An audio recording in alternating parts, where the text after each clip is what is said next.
All right, you miserable accursed. On a wintry Tuesday morning in the dog days of the campaign, week 3, here we are, some members of the curse of politics, still awaiting the arrival of Kory Teneycke this morning, but we've got Jordan Leichnitz with us already. Morning, Jordan. Good morning. Morning. Scott Reid. Good morning. Oh my God, you're so attent. And of course, from Politico, the author of Playbook, Nick Taylor-Vasey. Nick, how are you this morning? Good morning. I'm living in the past. I'm at 4 whatever in the morning. Looking forward to it. But you're at the White Lotus, so you've got that going for you. Yeah, absolutely. Yeah, 5-star. Yeah, no regrets. All right. What's going on in this campaign? Well, today's a little bit of an Alberta day. Pierre Poilievre and Mark Carney are ships in the night. Poilievre is leaving the province, but Mark Carney is arriving. He's coming to Alberta, and he's going to be in Calgary. I will be at his rally tonight. And then I will get in a car afterwards and drive to Edmonton. And so it's going to be a long, lonely drive for me to ponder what I just witnessed and how many people were in the crowd. I suspect he will not draw what Poilievre drew in Edmonton when Carney's in town, but he's coming. And I'm looking forward to, of course, the vibes. Billy Graham didn't draw the number of people that Poilievre drew last night. That was a big crowd. What can you tell us about that rally? I can't tell you much because I saw about as much of it as anyone else.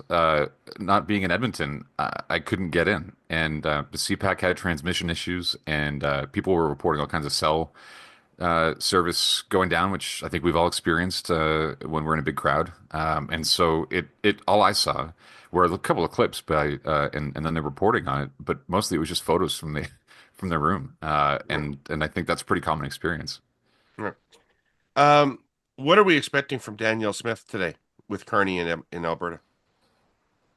I don't know what she is doing today. She had a press conference yesterday, and she sort of she was asked about the Carney relationship. I'm more curious about what he's going to say, because some of the talk yesterday was when he comes to town, he could have played it cool, and you guys talked about this on the pod, like take the high road, and now I don't know how he's supposed to talk about her. That's what David and I are known for. Typically, we advise people to show grace, and a lot of people think it was Michelle Obama, but yeah. I was the first person to say, when they go low, we go high. There's so many. That's been my motto. Yep. So many things that you two have in common. That's really what I think of. I was surprised by David's that. campaign. We'll talk about it. Yeah. All right, Nick. Thank you very much. Hold on, Jagmeet Singh. We have to talk about Jagmeet Singh. I thought you left him out, and I was okay with you that. I thought you left him out, and I was okay with that. If you talk about him, you'll be the only person in Canada doing so. This is part of the contract. I am obliged and encouraged and happy to, in fact, talk about where all the leaders are, including, I can even throw in one line about Yves-François Blanchet, because stunningly, he is not in the province of Quebec. But we'll start with Jagmeet Singh, who's in Toronto. That's all I really know. He's in Toronto. He's going to be with local candidates. No. He's in BC. Make an announcement. He's in BC. Oh, sorry, Vancouver. He's in Vancouver. Sorry, yeah. He's in Vancouver. He's meeting. You don't even know that. All I know is that he's in Toronto. He's going through the picket wrong. line with the BCGEU. I have this written down. It's just really early, guys. He is in fact in Vancouver, and he is on a picket line with striking Life Labs workers. We can get this in the edit, I'm assuming. It's fine. Everyone will think I'm brilliant. We'll wash away all your sins. Don't worry. I cannot wait to listen to this later, and everything's going to sound so smooth and good. Yeah. Blanchet is in Ottawa. He's starting his day in Ottawa, and he's talking about the notwithstanding clause. I don't know much more than that, but that's interesting, because he is crossing the bridge from the province of Quebec. Interesting. All right. Thank you, brother. We'll see you tomorrow morning. Thanks for having me on this flawless start to the Curse of Politics today. You're in keeping with the rest of the show. Bless you all. See you next time. All right, folks, we have our polling today from Polera, the good people at Polera, one of Canada's leading polling organizations, and our polling is brought to us by Enbridge, a leading Canadian energy infrastructure company, reliably and affordably fueling your quality of life and powering our economy. Okay, we don't have a lot of change today. Our overall number is 44 Liberal, 36 Conservative, 8 New Democrat, 3 Green, 2 PPC, and 5 BQ. If you're looking at the regions in which we can reliably draw conclusions, Quebec is 44 Liberal, 24 BQ, 23 Conservative. Ontario is 48 Liberal, 35 Conservative, 7 NDP. Alberta is 56 Conservative, 31 Liberal, 8 NDP.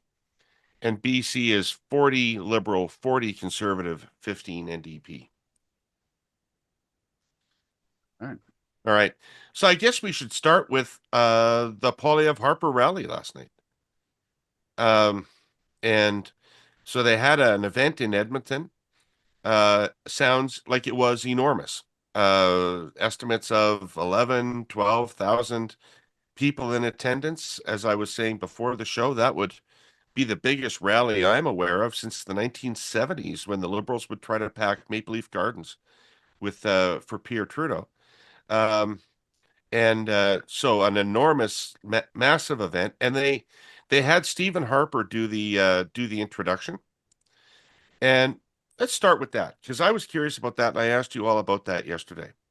What is the value of Stephen Harper at a rally in Edmonton when you're at 56 points in Alberta? Like I would have if I was them, I would bring Harper out for sure, because Harper, I think, has a reputation of having been a serious prime minister and a person that was able to represent Canada internationally, and as a person that has some economic competence about him. So his endorsement, I think, of Poilievre is worth a lot.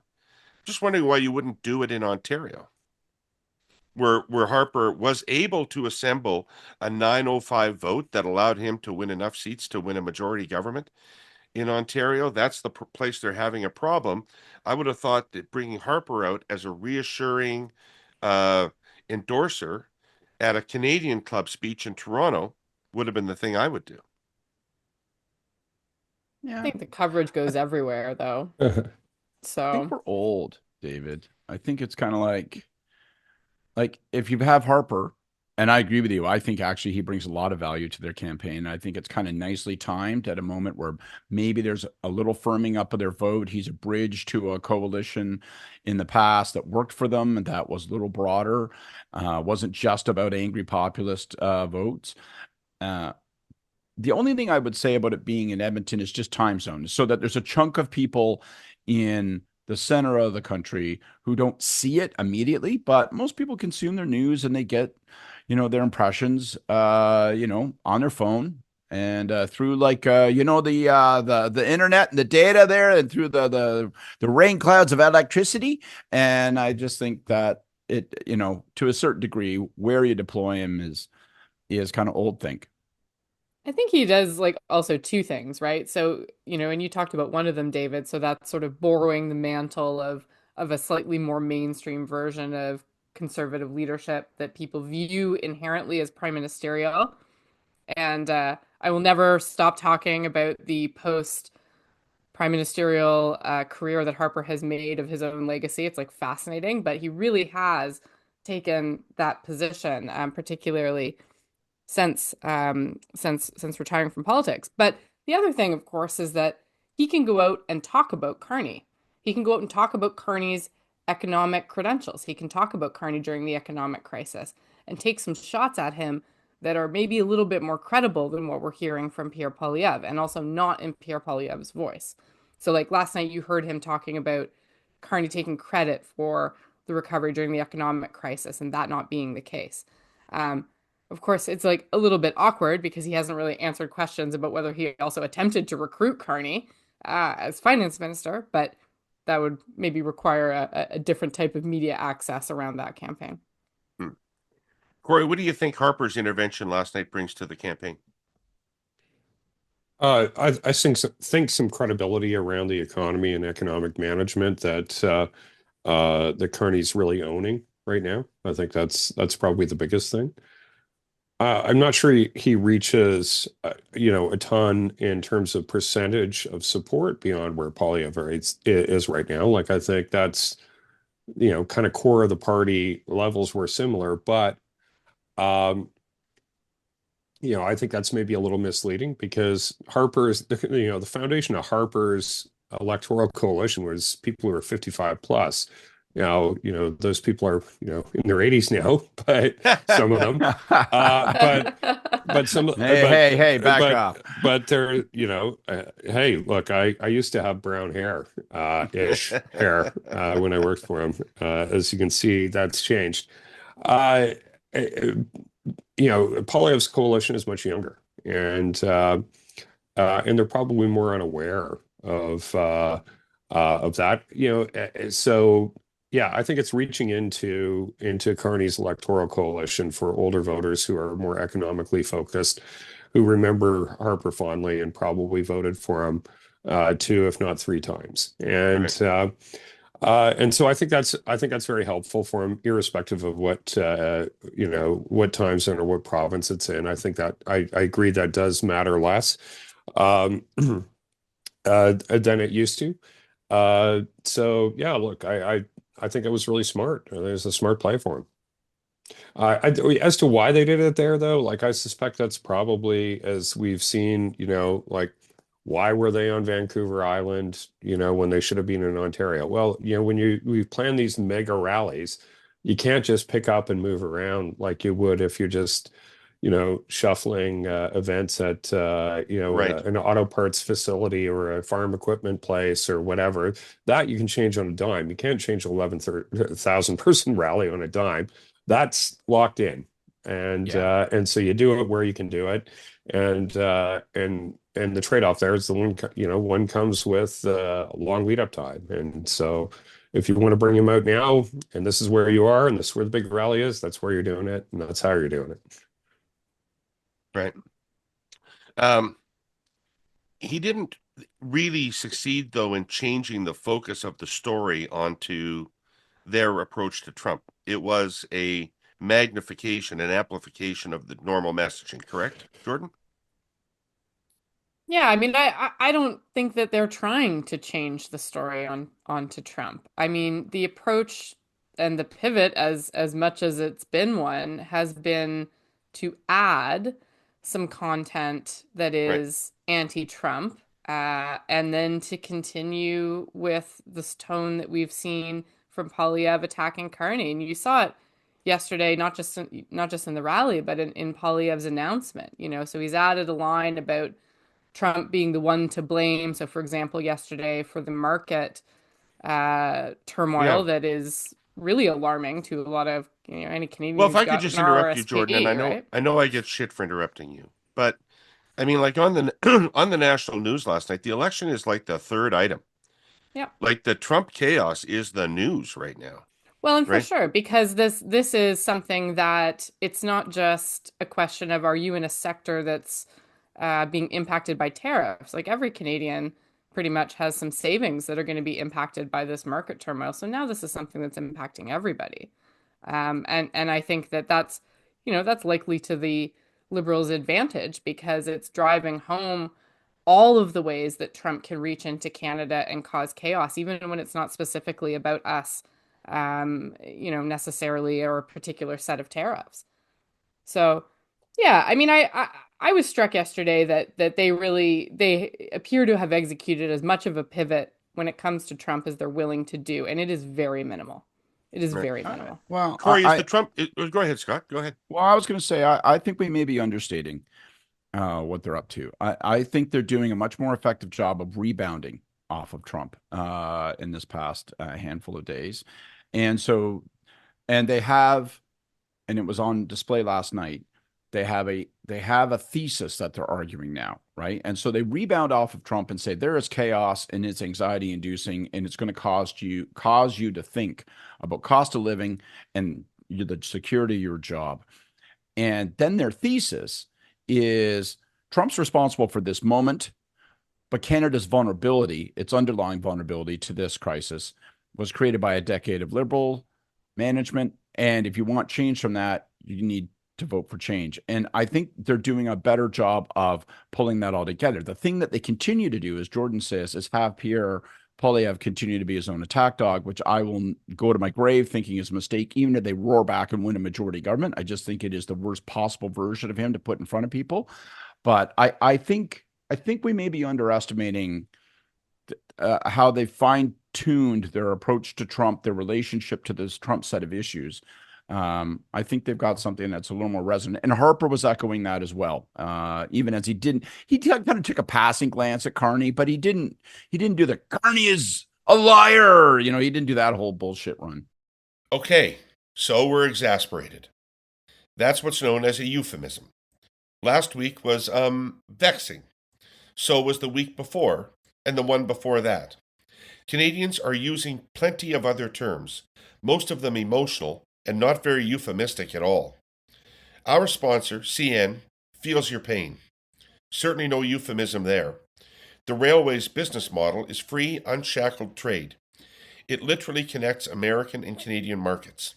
It moves cargo to and from the United States, from producers to manufacturers and consumers, on a network that reaches from the East Coast to the West Coast to the Gulf. So you know, CN has a stake in all of this. But it also knows something else. Anger is not a solution. It's not policy.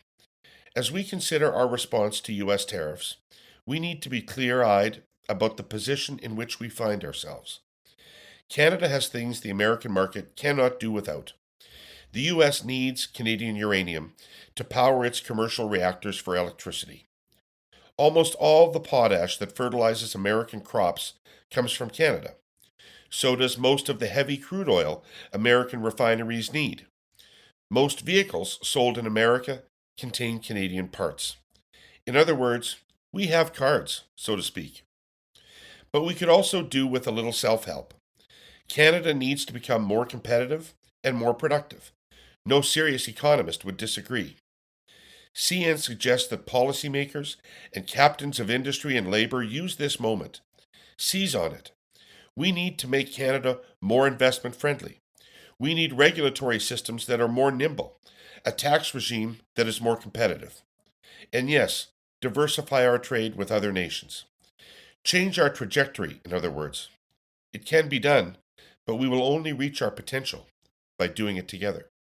Kory, this issue seems to be evolving to me. I think the Trump attacks Canada and Canada needs to defend itself is still a powerful thing out there, but now it's also the world's in chaos. And our economy is going to go south. We're going to go into recession. Savings are going to disappear, etc. So it's ramping up. I mean, if people thought Trump was going to go away, Trump's not going away.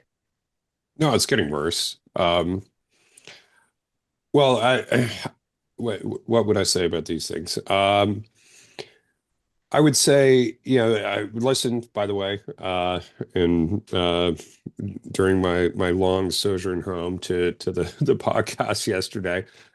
And I don't think this is about uber wealthy and big business and all of that. I think this is about the mildly wealthy retirees and those people who are scared shitless, progressives that are scared shitless of Pierre Poilievre. And I think both of these people are scared for different reasons. And Poilievre is sort of the embodiment of some of that fear. And I think Carney is the embodiment of some of that safety. But I would say the Trump chaos now, it's less on the 51st state. I think he got the memo that he is electing Carney, and he's decided to shut up a bit about all of that. But in his stead, he's decided to take everyone's retirement savings and stock portfolio and cut the ass out of it. And people are looking at that, and so the anxiety for those voters who were Trump voters, call them that, in that they wanted to vote for Trump, but they were anti-Trump voters. The older ones are feeling that in a more intense way, and that ain't good. I think bringing Harper out, smart, it sort of speaks to some of those people. But in terms of what Scott was just saying, as long as you're looking and sounding like Trump as much as Poilievre is, I think he's not doing the two things he needs to do there, which is to allay the fears of the scared retirees or get the people who have been, lefty voters for most of their life to stop voting for the central banker. The white guy central banker. When you think of that question, people actually voting for that guy, how scared do you have to be before you vote for somebody who, kind of looks like, the Right? three of us dudes, and instead of the Visman progressive touchy-feely sick guy. Yeah, I guess my point is that, he can insert a line into, he's updating his lines for sure on Trump. And I do think that there's something to what Scott says about how they're bouncing off him. And I do agree that we're seeing a new thesis on their part in terms of trying to construct an argument about why Canada was not economically ready for these attacks. But I don't think it's resonating. And I think that we're seeing that in some of the slipping numbers of the Conservatives in terms of credibility on the economy relative to the Liberals. And the other thing is that, and I've said this before, but like he doesn't say these things with his whole chest. He will put the line in the speech and then he'll continue on to spend the bulk of his remarks talking about, you know, Carney's I wrote these down because they're real gems. These are just from a space of like 2 minutes in one set of remarks yesterday alone. Trophy titles, Carney's false resume, the big, beautiful projects that the conservative government is going to get done. Like, this stuff is just like literally mirroring Trump's language, 100% reinforcing the concern that voters would have that he's mirroring the chaos, he's mirroring the negative tone, and he's bringing that here to Canada. And he's doing this all himself. Like, this is his own, you can tell. He enjoys this. This is what's giving him life, but it's also killing him. It's killing their campaign. Hey, Scott, what could Dave? I'm just thinking as I'm listening to Kory and Jordan talk about this. What could Poilievre say or do that would give wayward New Democrats comfort enough to go back and vote NDP? Like, so many conservative problems would be solved or ameliorated if the NDP went from 8 to 15 points, right? I don't think it's about something he says. I think that he should do what he's doing right now. I think they're actually maybe getting a formula going here, but I think they should drop the crass Trumpy sounding attacks on Carney, which means you don't want to do rallies, which seems counterintuitive since it was such a show of 12, 15,000 strength. But I Isn't think that they need, Trumpy? Isn't that Trumpy? Aren't big rallies Trumpy? Like, if you win yeah, elections by the size of your rallies, then Biden wouldn't have won the election that Trump says he stole. And yeah. not doing the rallies wouldn't prevent it. Like, Poilievre is putting this into his policy hits of the day. Like, I this is think the just thing how he that their thinks. campaign can do to boost themselves with NDP voters isn't something that Poilievre says. I think it's their advertising. If they can find the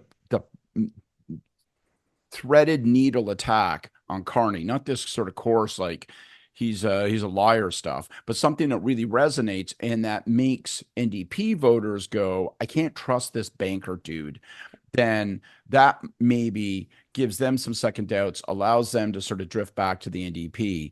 And so I think then it could be a double benefit for the Conservatives. It lifts their campaign by lifting the NDP. But can we talk at some point today? Because I'm itching to talk about Carney and Carney's day yesterday and the Liberal campaign, because I got a bathtub full of jangly nerves to shake out about what I'm watching right now. The choice for Canada's energy future, as we seek to further decarbonize and secure our national electricity grid, is clearly our own made-in-Canada CANDO large reactor technology. CANDOs have been powering the Canadian economy, families, and industry for more than 60 years. Our existing CANDO reactors are being refurbished, updated, and modernized for today's needs and standards to run another 30 years, on time and on budget. But that's not enough. There is a need to build new large CANDOs across the country to help grow our economies with clean baseload power.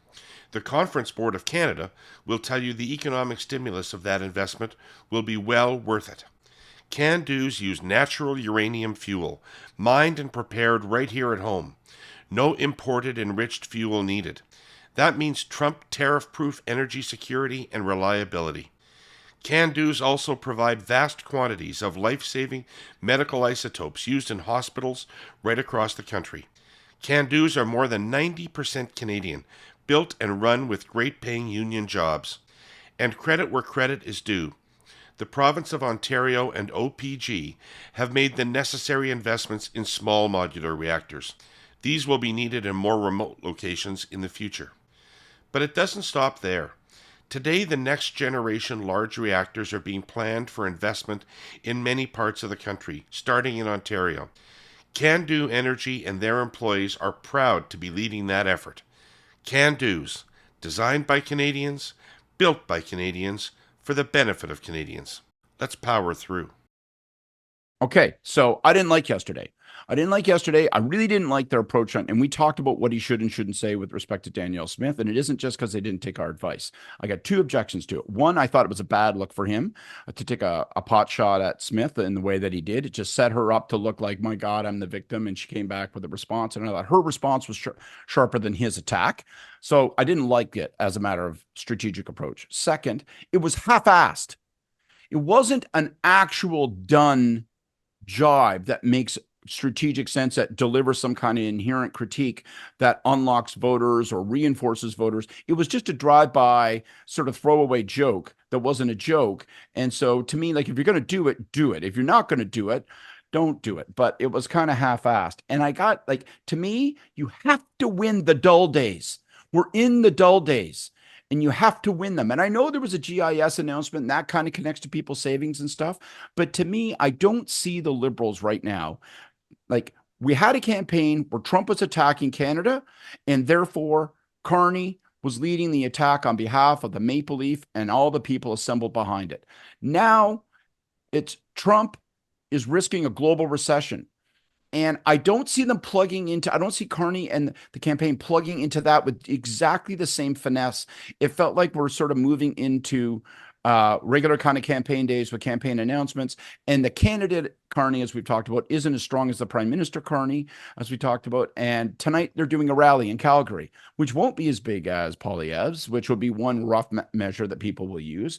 And I don't really think a rally is the platform to display his candidate credentials or his voter profile. So again, I come back, like, I don't want them to spend a ton of money now. I want them to save their advertising money, but there's an ad running right now about Carney. It's the only ad you'll see on TV that's about housing policy, with him in a sweater, sitting at a kitchen table talking about housing policy. Home ownership is an important thing, but it's not plugging into the zeitgeist that worked so well for them. Yeah, it's a stupid ad. Recession. It's a stupid. Give me the fucking meta narrative. Build the campaign around that and build your ads around that. Don't lose the dull days. Yeah, the housing stuff's a stupid narrative for them right now. It is. I'm anxious as hell. It misses why Canadians are interested in Carney. But like, you know, in terms of what he did, you know, vis-a-vis Danielle Smith and everything, like, it's so clear, I think, to me anyway, but maybe, I don't know, David, maybe this is just my, you know, bias as somebody who thinks about the Western Canadian stuff more than average voter. He should be putting salve on the wounds that Trudeau dug in the country, that Trudeau created. He should be de-escalating that. He should be being the bigger person. He should be the person who says, I'm the unifier. I'm, because it draws contrast not only with the tone and approach of Poilievre, but also with the tone and approach of Trudeau. You know, the core of the problem with the conservative attack on Carney is it's too much rooted in, and he's just like Trudeau, and he so clearly is not just like Trudeau. He's like Trudeau on the issue of climate change, and but like Trudeau, I don't think gave two shits in 9 years about the economy. I think Carney is like a walking embodiment of somebody who thinks about the economy all day, and like that is the problem. The attack is like what they would like people to not like about him, as opposed, a little bit rear view mirror looking, not what they like. But I think if Carney looks like he's going to tear the country in half, which I got to say, in reality, is something that people should be a little bit concerned about, because like I think people in Saskatchewan and Alberta are not going to be very happy if we end up with Prime Minister Carney at the end. And if it looks like he is a candidate of national disunity, I think that's really bad for him. And so going out and sparring with Danielle Smith or taking a drive-by shot at Scott Moe or something, I think that would be really ill-advised. And uh, yeah, I think you want to be pitching towards the bigger issues. You want to be looking like you're the candidate of unity, if you're him. But I also think if you're Polyev, like I think that Fisher is something that's worth pushing on. But that's forward looking. It's not rear looking, and it looks like it's grounded in reality, not just so much more Trump style gaslighting. Jordan, was that a gaffe? Yeah, it was for sure. It was unnecessary. It didn't bring him anything. A little cocky, maybe.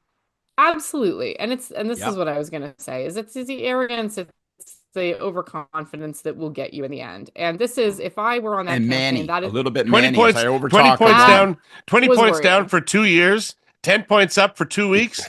Listen, I understand. Not A a lot of my reason liberal for friends are swagger. feeling life. I get it. They were laying down and playing dead for a year, so it must feel really good to get back up. No. But here's the thing: is that Carney is not experienced, and so I think that he, in that moment, we've talked about this with Polyev and the risk of this, but he was playing to the room, right? He was talking to the people in the room. He was just trying to get a laugh. That is not the job.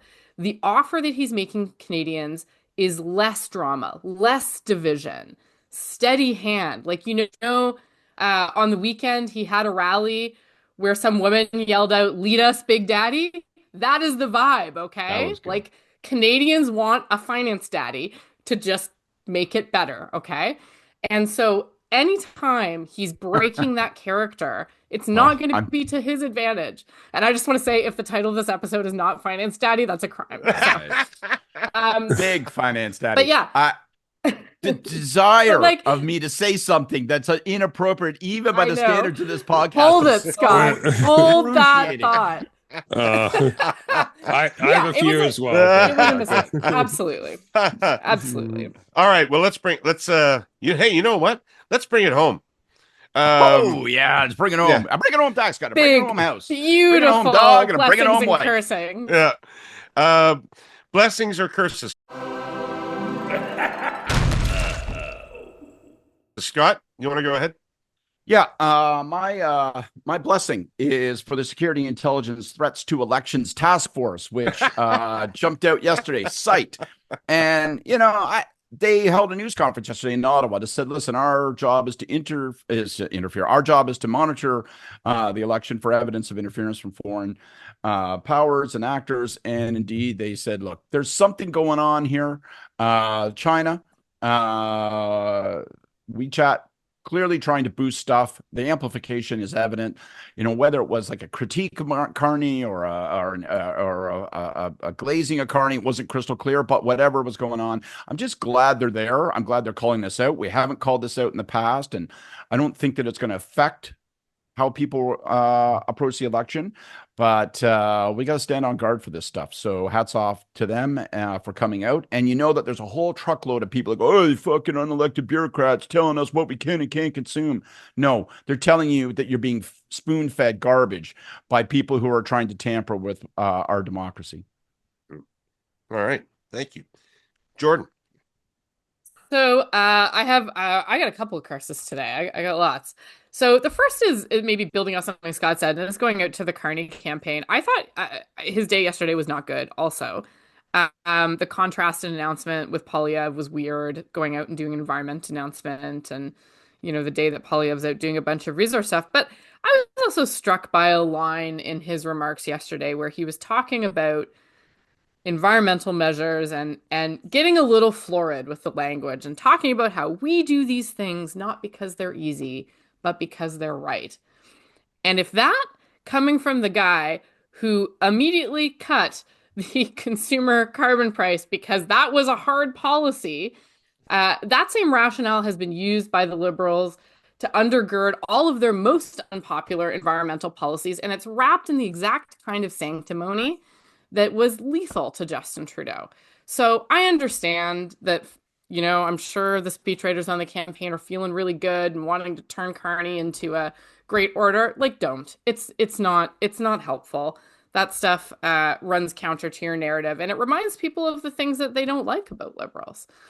And then my second curse is going out to Poilievre in the Conservative campaign. He was out in BC yesterday. He's standing by Aaron Gunn, BC candidate, who's had some really, really distasteful posts about residential schools. I think that due to the nature of the media control, he was not asked about that yesterday, but that's a real problem for him to be out there standing by this candidate. A lot of people in BC, a lot of Indigenous folks are really upset about that. Like Singh's meeting with Grand Chief Stuart Phillip, I think that's going to come up today. Things like that are an unnecessary distraction from his campaign as well. This is the guy, is it not, that effectively destroyed the BC Liberal Party? Yeah. Because was it not the BC Liberal Party's rejection of him as a leadership candidate that started the leaking of BC United supporter or whatever over to like this guy's a player. Yeah, it's an BC interesting politics. choice also for Poilievre to stand by him when he's been so quick to torpedo other candidates for things that are equally problematic. Yeah. Kory, you got a blessing or a curse? Well, we already kind of talked about it. My blessing was going to be to my old boss, Stephen Harper. I think his entry into the campaign is a smart move. I think Poilievre has had a lot of difficulty with older voters, and I think Harper appeals to those voters. He's sort of the steady hand kind of guy in their mind, and I think if they like hearkening back to that era when they think about things. And so there hasn't been a lot of team in Team Poilievre. There's been a lot of Poilievre and not a lot of team. Not that Harper's going to come back and run the government, but he's a reminder. Is he going to be finance minister? Because but I think it's smart because it's helping to create a bridge to those voters that I think you absolutely must have as a conservative candidate. Like the 55 plus demographic, both male and female, but certainly male, has been the foundation that every conservative house has been built on in the last 40 years. And you can't win if you're losing that, is my view. You just can't. And he's losing it right now. But I think that's as smart a play as you're going to find to help build a bridge to those voters. And so I commend them for doing it, and commend Harper for stepping out and doing it as well. Excellent. Yeah, I agree. My curse goes out to whoever's running the leaders debates. What are the fucking Greens doing in the leaders debates? The Greens are at 3% of the vote. Elizabeth May's event today is sign waving with candidates. This is not a real political party that is really participating in this election campaign. And the same thing I said during the Liberal leadership, people have serious decision to make about who's going to lead the country. And I would prefer that Poilievre and Carney have more time that people can hear them talk about the issues so that they can figure this out, than that a quarter of the time go to the Green Party. I think it's ridiculous. I don't know what criteria was used to let them in, but to me, this is just a waste of time. Anyway, thank you two for being here. Thank you, Scott. You had to dash off.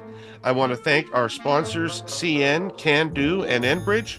Thank you for your support of this podcast, and all of you who are watching or listening every morning. We certainly appreciate that too. And we'll be back tomorrow, and maybe something will have happened that we can talk about. It's a campaign, after all. Things happen. Campaigns matter, they say. All right, we're all going back to bed. We'll see you tomorrow.